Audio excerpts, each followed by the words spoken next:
A las 2:23 de la tarde del 23 de agosto, una llamada al 911 rompió la tranquilidad de la colonia ferrocarrilera, al norte de Monterrey.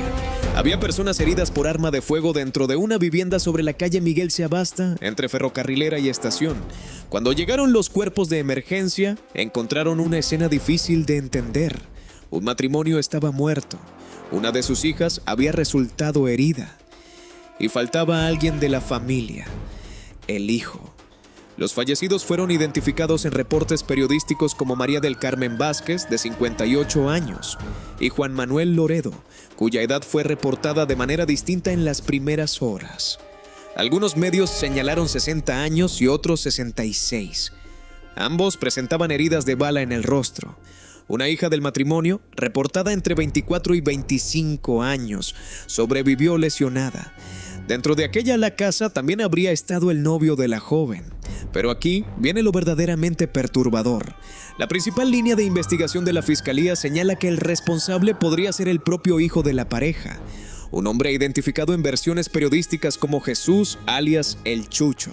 La hipótesis preliminar indica que hubo una discusión familiar y que en algún momento de esa pelea alguien sacó un arma.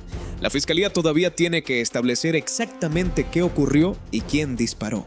Hasta ahora no existe una sentencia y la responsabilidad debe determinarse mediante la investigación. Antes de seguir, suscríbete a Alerta Roja, porque aquí vamos caso por caso, pista por pista, hasta donde otros no quieren mirar. Porque esta historia abre una pregunta que incomoda desde el primer minuto. ¿Cómo puede una discusión dentro de una familia terminar con dos padres muertos y una hermana herida? ¿Qué ocurrió dentro de esa casa para que el conflicto llegara a ese nivel? Y aquí debemos tener cuidado. Nadie sabe todavía qué tipo de educación recibió Jesús, cómo era realmente la relación con sus padres, ni qué conflictos existían detrás de esas puertas. ¿Sería irresponsable culpar a María del Carmen o a Juan Manuel por lo que presuntamente hizo un hijo adulto? Pero precisamente por eso la pregunta es todavía más fuerte. ¿En dónde se perdió el muchacho? ¿En qué momento una diferencia familiar dejó de resolverse con palabras y apareció un arma? Después de los disparos, el hombre señalado habría salido de la vivienda y escapado en una camioneta Ram. Y aquí apareció una de las primeras contradicciones. Algunos reportes describieron la unidad como blanca. Otros, basándose incluso en testimonios e imágenes de cámaras, hablaron de una camioneta gris. Puede parecer un detalle menor, no lo es, porque ese vehículo podría revelar la ruta de escape, cámaras por las que pasó, horarios, posibles acompañantes y sobre todo, qué hizo el sospechoso después de abandonar una casa donde sus padres quedaron sin vida y su hermana estaba herida. Pero hay más. En las primeras horas apareció incluso otra versión. Un medio local informó inicialmente que dos hombres armados habrían cometido el ataque y escapado. Horas después, la mayoría de los reportes comenzaron a apuntar hacia el hijo, y una publicación basada en la tarjeta preliminar de la Fiscalía señaló precisamente esa línea de investigación. Esto no demuestra que existan dos historias diferentes. Puede tratarse simplemente de información confusa durante los primeros minutos, pero hasta que la Fiscalía reconstruya la mecánica completa, esa contradicción permanece. Y cuando una tragedia familiar comienza con versiones distintas sobre quién disparó, quién huyó y hasta el color del vehículo, cada minuto importa, porque lo confirmado ya es grave. Lo que todavía falta por saber puede explicar cómo una familia terminó destruida en cuestión de segundos. La reconstrucción comienza dentro de la casa. De acuerdo con distintos reportes, ahí estaban los padres, el hijo, la hija y el novio de ella. En algún momento habría comenzado un desacuerdo familiar. No se conoce públicamente qué palabras se dijeron. Tampoco existe hasta ahora un móvil oficial que explique por qué aquella discusión escaló hasta los disparos. Lo que sí señalan las primeras investigaciones es que una persona tomó un arma y abrió fuego contra integrantes de su propia familia. Eso cambia por completo la escena. No estamos hablando, según la principal línea que se investiga, de un desconocido que tocó la puerta, no de alguien que irrumpió desde la calle. La tragedia habría comenzado entre personas que se conocían perfectamente. Y entonces aparece una pregunta inevitable. ¿De dónde salió el arma? ¿Quién era su propietario? ¿Se encontraba normalmente dentro de la vivienda?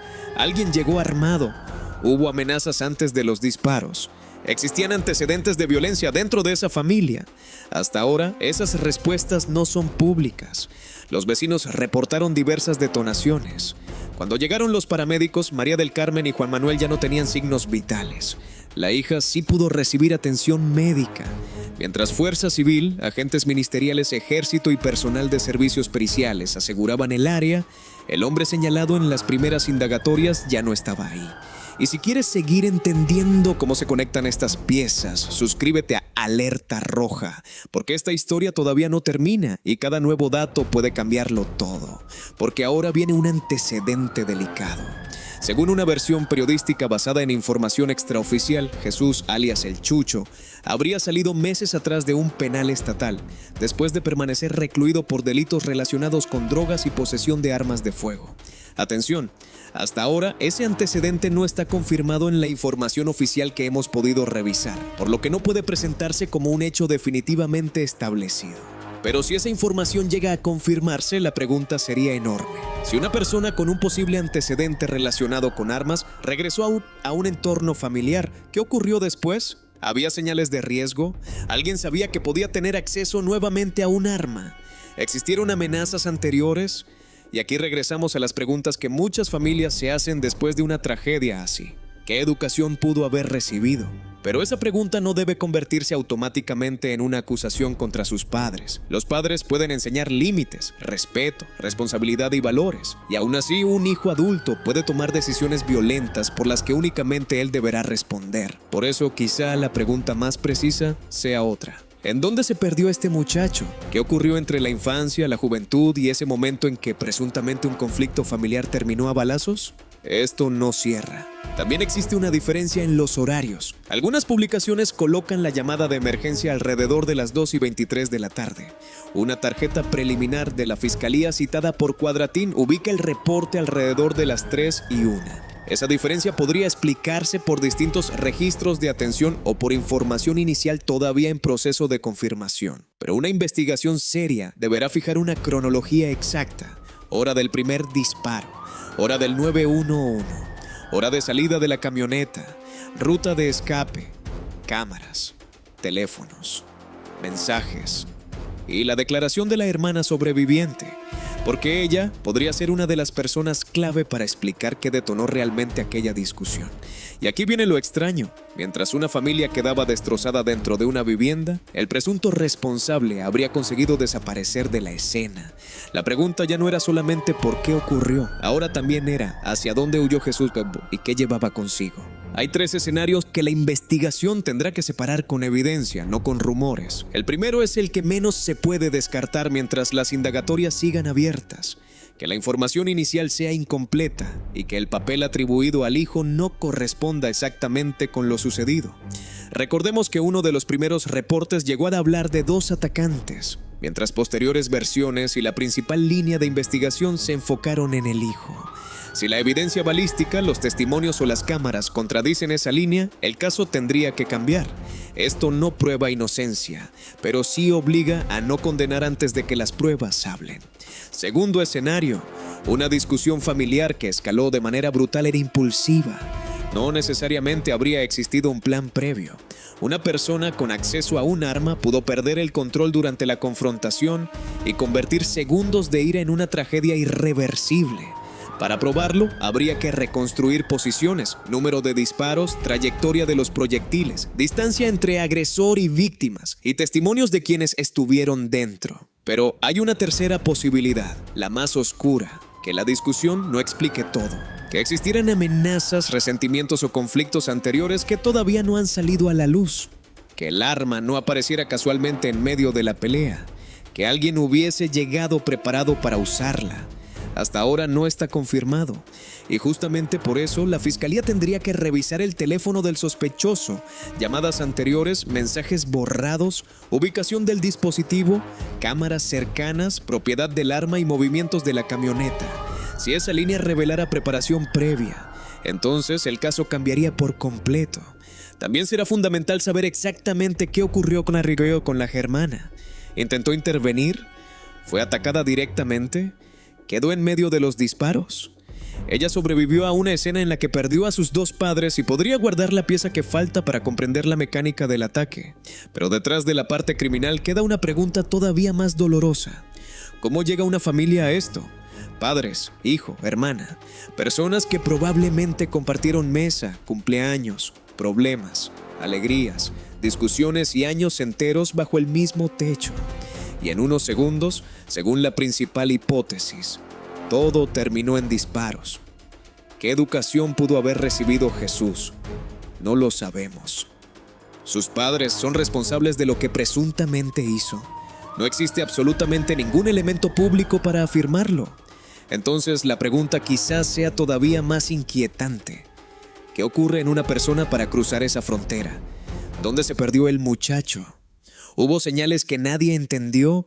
Adicciones, resentimientos, violencia previa, problemas con la ley, acceso fácil a armas. Algunas de esas posibilidades ni siquiera están confirmadas, pero son exactamente las preguntas que una investigación deberá responder antes de reducir toda esta tragedia a una simple frase. Fue una riña familiar, porque una riña es una discusión. Esto terminó con una madre y un padre muertos, con una hija herida, con otro hijo buscado y con una casa convertida en escena del crimen. Si quieres que sigamos investigando este caso y todos los que sacuden al país, suscríbete a Alerta Roja, activa la campana y déjame en comentarios qué pista crees que cambia toda la historia. Y quiero dejarte 2 preguntas. Primera, ¿qué crees que ocurre en la educación, el entorno o la vida de una persona para que llegue al punto de ejercer una violencia semejante contra quienes forman su propia familia? ¿Dónde piensas que se perdió este muchacho, sin convertir esa pregunta en una condena contra sus padres? Y segunda, ¿cómo explicamos que la violencia pueda crecer tanto dentro de una misma familia hasta que padres, hijos y hermanos terminan viéndose no como personas que deben protegerse, sino como enemigos? Porque quizá lo más aterrador de este caso no sea solamente que alguien disparó dentro de una casa. Lo verdaderamente aterrador es pensar que, si la principal línea de investigación se confirma, quien presuntamente apretó el gatillo no era un extraño, era el hijo. Y entonces queda una última pregunta imposible de ignorar. ¿Qué tuvo que romperse dentro de esa familia para que una discusión terminara de esta manera?